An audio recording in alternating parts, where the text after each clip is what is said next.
চকবাজারের অগ্নিকাণ্ডে নিহত ২১ জনের পরিচয় এখনও জানা যায়নি। এ পর্যন্ত ৪৬টি দেহ শনাক্ত করার পর পরিবারের হাতে তুলে দিয়েছে হাসপাতাল কর্তৃপক্ষ। নিহত ২১ জনের পরিচয় শনাক্ত করতে পরিবারের সদস্যদের ডিএনএ নমুনা সংগ্রহ করছে পুলিশের অপরাধ তদন্ত বিভাগ সিআইডি। দ্রুত সময়ের মধ্যে তাদের পরিচয় শনাক্ত করে স্বজনদের কাছে হস্তান্তর করা হবে বলে জানান তারা। পরিচয় শনাক্ত হওয়া দেহগুলো দাফনে যাবতীয় সহযোগিতা দিচ্ছে ঢাকা জেলা প্রশাসন। বিস্তারিত জানাচ্ছেন কাজী বাপ্পা।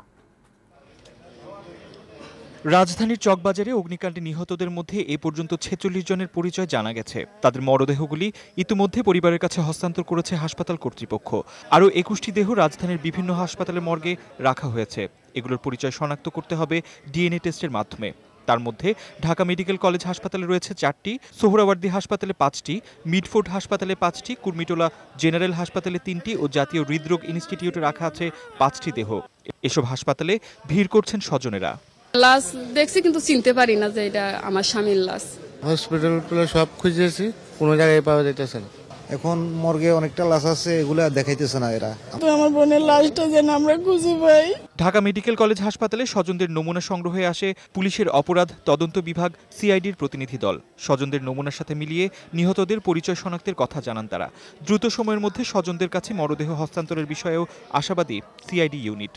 ল্যাবরেটরিতে কাজ শুরু হয়ে গেছে, গতকালকে থেকেই কাজ শুরু হয়ে গেছে। গতকাল যেহেতু নমুনা নিয়ে নেওয়া হয়েছে, দ্রুততম সময়ে আমরা রিপোর্ট দিয়ে দেবো ইনশাআল্লাহ। এদিকে নিহতদের সম্পর্কে কোনো তথ্য জানতে ঢাকা মেডিকেল কলেজ হাসপাতালে ঢাকা জেলা প্রশাসন থেকে চালু করা হয়েছে তথ্য কেন্দ্র। শনাক্ত হওয়া দেহ স্বজনদের কাছে হস্তান্তর ও দাফনের যাবতীয় সহযোগিতার আশ্বাস দেন তারা। আমরা এখন যে খরচটা দিচ্ছি সেটা হচ্ছে শুধুমাত্র দাফনের খরচ।